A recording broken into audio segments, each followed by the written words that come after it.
ღირებულებითი განათლების პროექტის ფარგლებში სხვადასხვა სკოლის დირექტორებთან და პედაგოგებთან სამუშაო შეხვედრები გრძელდება. მორიგი ღონისძიება საქართველოს საპატრიარქოში გაიმართა. შეხვედრის მონაწილეებს სიტყვით მიმართა საპატრიარქოს საზოგადოებასთან ურთიერთობის სამსახურის ხელმძღვანელმა დეკანოზმა ანდრია ჯაღმაიძემ. სასულიერო პირმა ღირებულებითი განათლების პროექტის მნიშვნელობაზე ისაუბრა. შეხვედრას საპატრიარქოს საზოგადოებასთან ურთიერთობის სამსახურის ხელმძღვანელის მოადგილე დეკანოზი გურამ ჭარელაშვილი უძღვებოდა. მან დაამსწრა საზოგადოებას ღირებულებითი განათლების პროექტის ფარგლებში ჩატარებული აქტივობების შესახებ ინფორმაცია მიაწოდა. ღონისძიების მონაწილეებს ასევე სიტყვით მიმართა მასწავლებელთა პროფესიული განვითარების ეროვნული ცენტრის არაფორმალური განათლების პროგრამის ხელმძღვანელმა ანი კუდუხაშვილმა. შეხვედრას სკოლის დირექტორები, პედაგოგები და ის სასულიერო პირები ესწრებოდნენ, რომლებმაც სხვადასხვა სკოლაში ღირებულებითი განათლების კლუბები უნდა დააფუძნონ.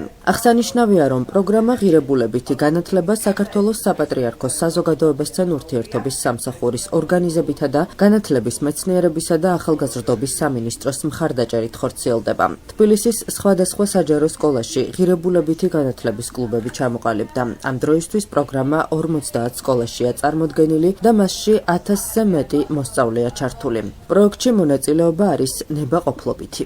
როგორც იცით, დააფუძნდა მრავალი კლუბი მრავალ სკოლაში ღირებულებითი განათლების, სადაც მოძღვრები შედიან და კლუბურ რეჟიმში ურთიერთობა გვაქვს ბავშვებთან, სადაც ვესაუბრებით მათ მარადილ ღირებულებებზე, სხვადასხვა საკითხებზე, ვცდილობთ, რომ ბავშვებს ვანახოთ ღიაობა, სურვილი გაუშვათ მათ კომუნიკაციის სასულიერო პირთან და ერთად ვიმსჯელოთ სხვადასხვა საკითხებზე, რომელიც მათ საშუალებას მიცემს, რომ შემდგომში, მომავალში უფრო სწორი ნაბიჯები გადადგან და უფრო მყარად იდგნენ ამ ღირებულებებში გამტკიცებულები უფრო.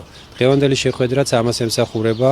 თქვენ იცით, რომ უკვე მრავალი კლუბი გახსნილია და ამ ეტაპზე ემატება დაახლოებით 30-მდე კლუბი ღირებულებითი განათლების, ან 30-მდე ახალ სკოლაში გაიხსნება ახალი კლუბი და კლუბის დამფუძნებელი მამებიც აქ იკრიბებიან და ამ სკოლის დირექტორები და მასწავლებლებიც, რათა მოხდეს კომუნიკაცია, აუხსნათ მათ, რასთან გვექნება საქმე, როგორი პროგრამა გვექნება და როგორი მომზადება დაჭირდება ამ მუშაობის დაწყებას ამ კლუბებში. ამ პროექტის შესახებ ვიცოდი, ჩვენი სკოლა 1 წლის განმავლობაში გადასული იყო 71 სკოლაში, სადაც აღნიშნული პროექტი ხორციელდებოდა და ძალიან დიდი სურვილი იყო ჩვენი, რომ ჩვენც ჩავრთულიყავით ამ პროგრამაში.